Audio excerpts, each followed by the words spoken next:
My parents chose my brother's award over visiting me after a car crash. Now they want my savings to bail him out of a fraud scandal. I refused. A few years ago, I got into a car accident. It was a serious crash, and although I walked away with minor injuries, the emotional toll was significant. I needed my family, especially my parents, but they chose to celebrate my brother's latest achievement instead of being there for me. My brother had just won a prestigious award, and my parents couldn't get enough of it. When I called them from the hospital, they said they couldn't visit right away because they had to attend his ceremony. They promised they would come later, but it didn't feel the same. They finally visited me briefly, but the conversations were dominated by my brother's award, and I was left to deal with the aftermath of the crash alone. It hurt. I was in pain, emotionally and physically, and all they could talk about was his success. I tried to push my feelings aside, but it was hard not to feel like I was being sidelined in favor of him. I had always been the responsible one, the one who took care of things, but in that moment, it felt like nothing I did was ever enough for my parents. Months later, I had moved on and was starting to feel better, but then came the bombshell. My brother was accused of embezzling money in a massive fraud scandal. The company had evidence, and it was only a matter of time before it became public knowledge. Naturally, my parents turned to me. "Sarah, we need your help. Tom's going to lose everything. You're the only one who can save him," my dad begged over the phone. I couldn't believe it. After everything, they were asking me to use my savings to bail out my brother? I was furious. Why should I help him? After all this time, after everything that's happened, I responded, my voice shaking. "You chose his award over me when I needed you. Why should I sacrifice my future for him?"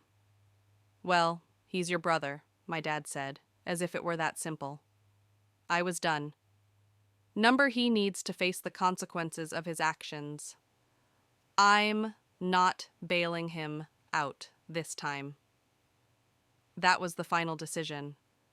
I wasn't going to let my parents guilt trip me into sacrificing everything for someone who had never been there for me. I had earned my money, and I wasn't giving it away, to save someone who had shown me so little respect. After I refused to help my brother, I knew I was going to face some serious backlash from my parents. Sure enough, the guilt trips started almost immediately. They kept texting me, telling me that I was being cold-hearted, selfish, and that family should always come first. My dad even threatened that I was breaking the family bond by not helping Tom, that I should be the one to step up. "Don't forget what family means, Sarah," my mom's text read. "This is your brother. Don't you care about him?" It stung. But the more I thought about it, the more I realized that caring about someone doesn't mean enabling them. Tom had made his own mess, and it was time for him to clean it up. The more I resisted their pleas, the more they tried to guilt me into changing my mind. They even started playing the "you owe it to us" card. "You know we've done everything for you in the past. We've supported you, and now you're turning your back on your family when we need you," my dad said one night during a phone call. I could feel the anger bubbling inside me. "You've helped me, but I never asked for a lifetime of debt in return. I'm not sacrificing my savings for Tom." Their words were harsh, but I wasn't backing down. I had already learned to set boundaries with my family, and I was not going to let them cross that line again. My money was mine, and I would not use it to fix someone else's mess. Especially not after everything they had put me through. For the next few days, I didn't respond to their texts or calls. I felt guilty, of course, but the weight of their constant pressure was worse. I had made my decision, and I wasn't about to let them make me second-guess it. I had been the one to care for everyone else for too long. It was time for me to look after myself. A week later, I got a call from my mom. Her voice was softer this time, but there was still an edge of disappointment. "Sarah, I understand why you're upset. But Tom, he's your brother. We're asking you for a loan, not a handout. He's trying to fix things. We're just trying to help him get back on track. I took a deep breath, trying to stay calm. I get it, but I can't help him. He needs to take responsibility for his actions, and I won't let him drag me into this mess. I've worked too hard for what I have. I'm not throwing it away to bail him out. My mom was silent for a while, and I could hear her trying to hold back tears. I guess we were wrong to ask, but just know that this will change things between us. The finality in her words made my heart ache, but I still knew I had made the right decision. I wasn't going to sacrifice my own future for someone who had always come last in my parents' eyes. It wasn't about money. It was about respect, boundaries, and learning that sometimes the best way to help someone is to let them face the consequences of their actions. The fallout from my refusal to help Tom didn't end with that phone call. Over the next few weeks, the tension in my family only grew. My parents were still upset, and I could feel it every time we spoke. They weren't openly hostile, but there was a subtle coldness in the way they interacted with me. It was like they were punishing me for making a decision they didn't agree with. I could feel the weight of their disappointment in every conversation. As time went on, I began to question whether I had made the right decision. The guilt they had laid on me was hard to shake off, and there were moments when I felt like maybe I was being too harsh. But then, I would remind myself why I had said no in the first place. This wasn't just about helping Tom, it was about setting boundaries and taking control of my own life. It didn't help that I started to hear about how Tom was handling the situation. My parents called me one evening, telling me that he had gotten a lawyer to help with his case, but they still didn't have the money to cover the legal fees. My mom was desperate, saying that if I just loaned him the money, everything would be fine. "Sarah, please. You're the only one who can help. He's so overwhelmed right now. You're his last hope," my mom pleaded. But I wasn't swayed. "I understand that he's in trouble, but I've already made my decision. He needs to figure this out on his own.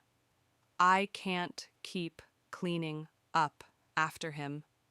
I could hear the frustration in her voice. "This is tearing our family apart, Sarah. If you loved us, you would help." That was the moment I realized how deep the manipulation went. It wasn't about helping my brother. It was about making me feel responsible for his mistakes. The guilt trip was intense, and it stung, but I refused to let them make me feel like I was the bad person in all of this. Tom had to face the consequences of his actions, just like any adult would. After that conversation, I decided to take a step back from the family. I needed space to clear my head and focus on myself. I wasn't angry, but I was exhausted. I had been playing the role of the responsible, helpful daughter for so long, and I was tired of being the one expected to fix everything. I spent the next few weeks reflecting on my decisions, and I realized that I had been putting everyone else's needs before my own for far too long. It was time to take care of myself, to stop letting my parents and brother use my finances to bail them out of their mistakes. I knew I wasn't being selfish. I was being smart. As much as it hurt, I stuck to my decision. My brother had to face his mess alone. It wasn't easy, but I couldn't keep sacrificing my own stability for his failures. I had to let go of the guilt and accept that I was doing what was best for me. The weeks that followed were filled with a quiet tension. My parents stopped calling as frequently, but when they did, it was clear that the strain between us hadn't been resolved. I could feel the weight of their disappointment, but at the same time, I knew I was making the right choice for myself. Despite everything, I still cared deeply about my family, and it hurt to see them struggling, especially my brother. But I couldn't let their problems consume me. I had worked hard to build a stable life, and I wasn't willing to throw it all away to fix someone else's mistakes. My brother had crossed a line, and I had made my peace with the fact that I wasn't going to be his safety net anymore. One afternoon, I received a message from my dad, which was unusual. It was a long text, and I could tell he had put a lot of thought into it. "Sarah, I've been thinking a lot about everything. I realize now that I was wrong to ask you to help Tom, and I shouldn't have put that pressure on you. I've seen the way he's been struggling, but I understand now that he needs to take responsibility for his actions. We've let him get away with too much, and I see that now. I'm sorry for making you feel guilty. You've always been the responsible one. But I see that it's time for us to stop relying on you to fix things. I hope you can forgive me. For the first time in weeks, I felt a flicker of hope. My dad was acknowledging what I had been trying to say for so long, that Tom needed to face his consequences and that my role wasn't to bail him out every time he messed up. It wasn't a full apology, but it was a start. I sat there for a few moments, letting his words sink in. I didn't know how to respond at first. I had been angry, hurt, and frustrated for so long, but seeing my dad admit that he was wrong felt like a shift. It wasn't perfect, but it was progress. I decided to respond thoughtfully, but firmly. Dad, thank you for saying that. It means a lot to me. I've been struggling with this too, but I've realized that I have to put myself first. I can't keep sacrificing everything for someone else, and I'm glad you see that now. I hope Tom can understand that he has to deal with the consequences of his actions, just like anyone else. I took a deep breath after sending the message. It felt like a weight had been lifted off my chest. I had stood firm, I had maintained my boundaries, and now my dad was starting to understand. It wasn't an easy road, but I felt like I had finally started to regain control of my life. Not long after, my mom reached out, too. Her message was more brief, but still meaningful. Sarah, I've been thinking about what you said. I know I've been hard on you, and I'm sorry. I didn't understand before, but I see it now. I respect your decision, and I hope we can move forward. It wasn't a complete resolution, but it was a turning point. My parents had come to terms with my boundaries, and they were starting to accept that I couldn't be the one to fix Tom's problems anymore. The guilt that had been weighing on me for so long began to lift. I still had a long way to go with my family, but this felt like a small victory. I had made my peace with my decision, and now I was seeing the results. Tom was on his own, and I was finally taking control of my own future. As time passed, the tension in my family started to ease. My parents, though still disappointed, began to respect the boundaries I had set. The constant pressure and guilt trips stopped, and for the first time in months, I felt like I could breathe without the weight of their expectations on my shoulders.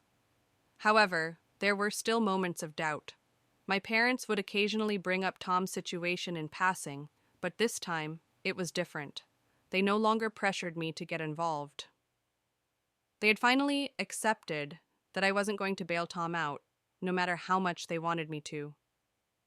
It wasn't an easy shift for them, but they were beginning to understand. Tom, on the other hand, had become distant.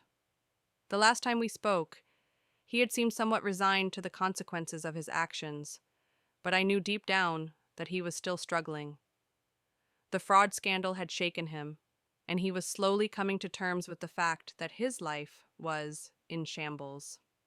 A few months later, I received a message from him. It was unexpected, and I honestly didn't know what to expect. His tone was different than before. Gone was the arrogance and entitlement. Instead, he seemed humble, even apologetic. "Hey, Sarah," his message started. "I know I messed up. I've been trying to fix things, but it's been hard. I didn't want to admit it, but I've been really struggling to deal with the consequences of my actions. I'm sorry for everything." For a moment, I didn't know how to respond. Part of me wanted to be angry. He had put me in such a difficult position before, but another part of me was surprised by his honesty. It was the first time he had acknowledged how much he had hurt me. "I don't expect you to forgive me right away," he continued. "But I wanted you to know that I've learned a lot from all of this. I've been working on myself, trying to fix the mess I made. I just wanted to say thanks for sticking to your guns. I get it now." I sat there for a while, reading his message over and over. It wasn't a perfect apology, but it was a step in the right direction. I realized that Tom was finally taking responsibility for his actions. something he had never done before. It wasn't about me anymore. It was about him starting to grow up. I took a deep breath and decided to reply. I'm glad to hear that, Tom. It's not easy, but you're doing the right thing. Just remember that you have to keep taking responsibility for yourself. That's the only way things will get better. His response was simple, but it spoke volumes. I will. Thanks, Sarah. That conversation wasn't the end of everything, but it felt like a significant moment of progress.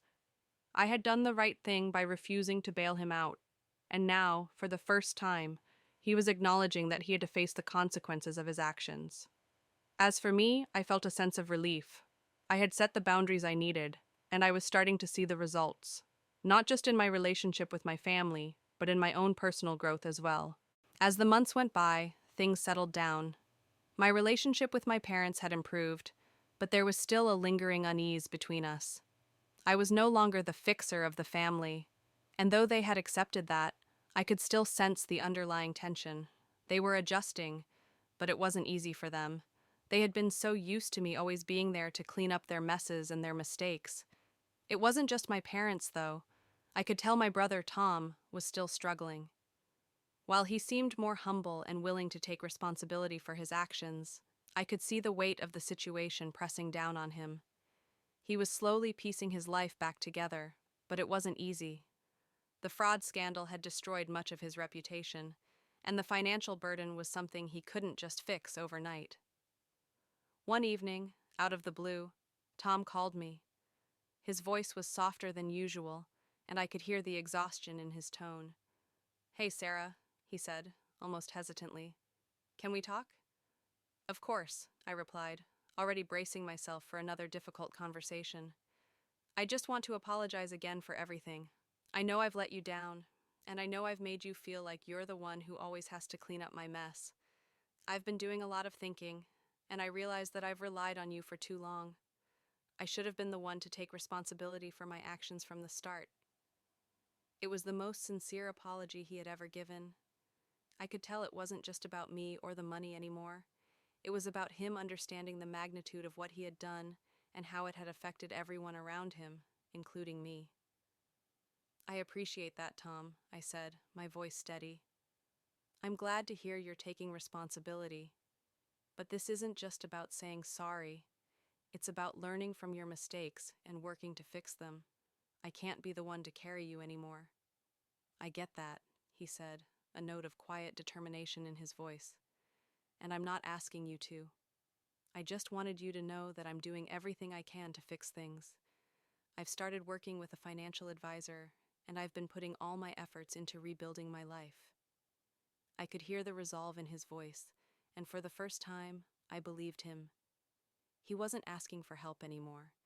He was taking the steps he needed to fix things on his own, and that meant more to me than any apology. We talked for a while longer, mostly about his progress and the steps he was taking to rebuild his reputation.